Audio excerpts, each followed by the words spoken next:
বিমান দুৰ্ঘটনাত নোহোৱা হৈ গ'ল এটা পৰিয়াল। শেষৰখন সেলফি তুলিছিল বিমানত। বহু সপোন লৈ লণ্ডনলৈ ওলাইছিল, কিন্তু ৩২ ছেকেণ্ডত বিগ ট্ৰেজেডি ঘটিল। ডক্টৰ প্ৰতীক যোশী, পত্নী ডক্টৰ কমি ব্যাস, ৩ সন্তানৰ সৈতে চিৰ বিদায় মাগিলে আহমেদাবাদৰ বিমান দুৰ্ঘটনাত। কোনে জানিছিল এইখনেই তেওঁলোকৰ অন্তিমখন ফটো হৈ ৰব। চিকিৎসক দম্পতীয়ে বজাৰ কৰিছিল, প্লেনিং কৰিছিল ৩ সন্তানক লণ্ডনত পঢ়ুৱাব।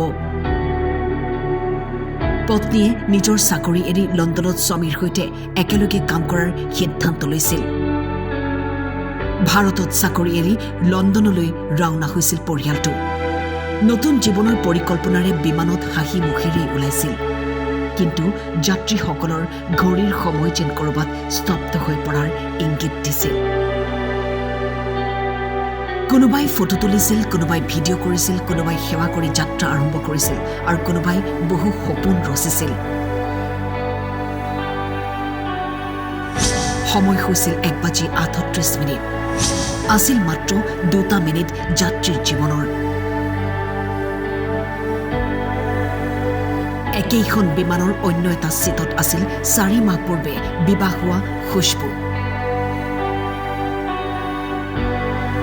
লণ্ডনত থকা তেওঁৰ স্বামীক প্ৰথমবাৰ লগ কৰিবলৈ গৈ আছিল, কিন্তু নিমিষতে 241 জন যাত্ৰীৰ সপোন থান-বান হৈ গ'ল বিমান দুৰ্ঘটনাত। কোনেও কল্পনা কৰিব নোৱাৰা বিমান দুৰ্ঘটনাই কঁপাই গ'ল দেশ।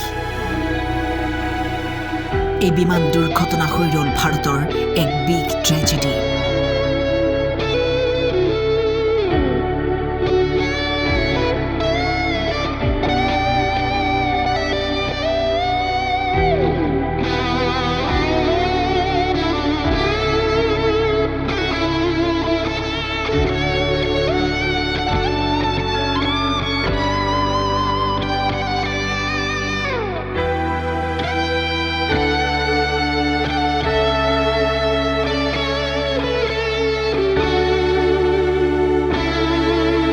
News Desk.